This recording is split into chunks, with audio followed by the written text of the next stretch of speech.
Hello mga ka-specs!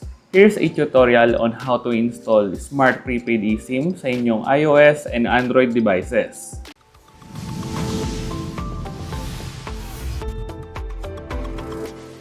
So before we proceed, pwede nyo nga palang mabili yung Smart Prepaid eSIM sa physical store ng Smart and pati na rin sa official store nila sa Shopee, Lazada, and website for only 99 pesos.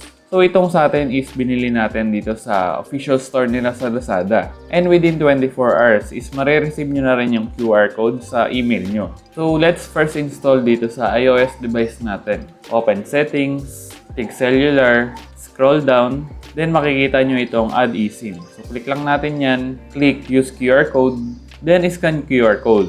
Then sa email natin, scan lang natin yung QR code.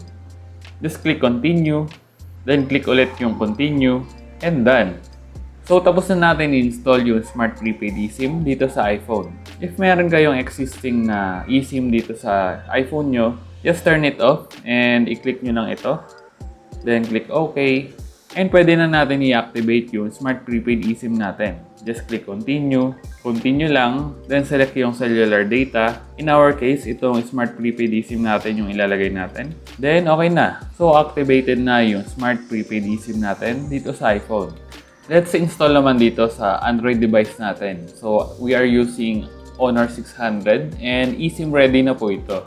Just open Settings, click Mobile Network, click SIM Management, and add eSIM. So, click OK, and set up an eSIM. So, katulad nung sa iPhone natin kanina, i-scan lang din natin yung QR. So, yan. After scanning, click Setup, then click Settings.